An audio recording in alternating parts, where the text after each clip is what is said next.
پاکستان میں اور دنیا میں گولڈ اور آئلس کی پرائزز کافی ہائی ہو رہی تھی اور لوگوں نے اپنا رخ تبدیل کر لیا گولڈ میں انویسٹمنٹ کرنے کے ساتھ، لیکن اسی ساری چیزوں کو صرف ایک بیان نے جو یو ایس اے اور اسرائیل کی طرف سے کمبائن دیا گیا کہ ہم ایران کی تنصیبات کے اوپر حملہ نہیں کر رہے، اس وجہ سے جو جمپ آ رہا تھا آئل پرائزز میں اور گولڈ کے اندر وہ یکدم سے رک گیا، وہیں پہ چیزیں اسٹیل ہو گئی۔ آج سے 2 دن پہلے پاکستان میں جس وقت یہ نیوز پھیلی ہوئی تھی کہ پیٹرول کی ڈیزل کی قیمتیں ہائی ہونے جا رہی ہیں، تو اس وجہ سے پیٹرول پمپس کے اوپر بھی آپ نے دیکھا تھا کہ ایک دن کے لیے سیل کو روک دیا گیا تھا، لیکن نیکسٹ ڈے ہم کو پتا چلا کہ پیٹرول کی قیمت نہیں بڑھائی گئی، ڈیزل کی قیمت صرف 7 روپے بڑھائی گئی ہے۔ تو اس کے اندر یہ جو انٹرنیشنل مونوپلیز ہیں، انٹرنیشنل اسٹیبلشمنٹس ہیں، انٹرنیشنلی جو بینکرز ہیں، وہ بیسیکلی ان چیزوں کو پورا کنٹرول کر رہے ہیں اور اس کے اوپر اسے ایک خاص حد سے آگے نہیں جانے دے سکتے۔ اگر یہ چیزیں اپنی لیمیٹیشنز کو کراس کر لیں گی تو نہ یو ایس اے سروائیو کر سکتا ہے، نہ یورپ سروائیو کر سکتا ہے، نہ آپ کے گلف کنٹری سروائیو کر سکتے ہیں۔ تو یہ ایک بریکٹس کے اندر آگے چیزیں رکی ہوئی ہیں جس کے ساتھ آپ کی ڈائریکٹ انٹرنیشنلی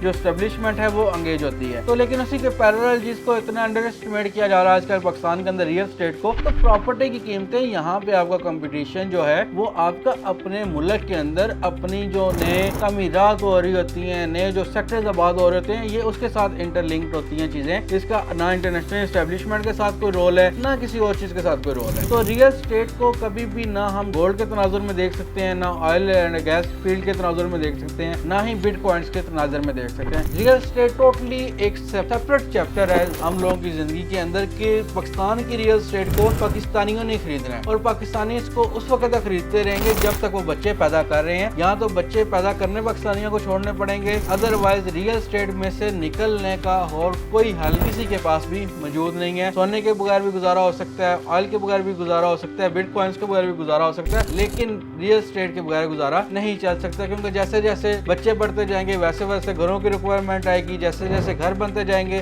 ویسے ویسے کمرشل یونٹس کی ریکوائرمنٹ بڑھتی جائے گی۔ تو یہ ساری چیزیں بیسیکلی پیورلی انٹر لنکڈ ہیں ہماری اپنی پاپولیشن کے ساتھ، ہم لوگوں کے ساتھ ڈائریکٹ۔ تو اس چیز کو کبھی بھی کسی صورت میں بھی نیگلیکٹ بھی نہیں کرنا چاہیے، انڈر ایسٹیمیٹ بھی نہیں کرنا چاہیے، جو کہ ہمارے معاشرے میں ایک یہ توثر دیا جاتا ہے کہ ریئل اسٹیٹ میں بھی پیسہ لگائیں گے تو اسٹرک ہو جائیں گے۔ بھائی اسٹرک نہیں ہو رہے، ہر چیز کا ایک ٹائم پیریڈ ہوتا ہے، اس ٹائم پیریڈ کے بعد اس کے اوپر فائدہ آنا شروع ہوتا ہے۔ گولڈ جو ہے وہ انویسٹمنٹ ہو سکتی ہے اور لگژری آئٹم کے طور پہ ہم اس کو دیکھ سکتے ہیں، لیکن ریئل اسٹیٹ جو ہے پراپرٹی یا پلاٹس جو ہیں وہ آپ کی انویسٹمنٹ پلس آپ کی نیسیسٹیز میں آتی ہے، آپ کی ضروریات میں آتی ہے۔ تو یہ آپ کی جو بیسک نیڈس ہیں، یہ ریئل اسٹیٹ آپ کی انویسٹمنٹ پلس بیسک نیڈس جو ہیں اس کو فلفل کر رہی ہے، جبکہ گولڈ اس کے پیرلل جو ہے وہ صرف اور صرف ایک انویسٹمنٹ پوائنٹ آف ویو سے یہاں کے ایک لگژری آئٹم کے طور پہ تو دیکھا جا سکتا ہے، لیکن اس کے ساتھ کسی قسم کا بھی کمپیئر نہیں کیا جا سکتا ریئل اسٹیٹ کے ساتھ۔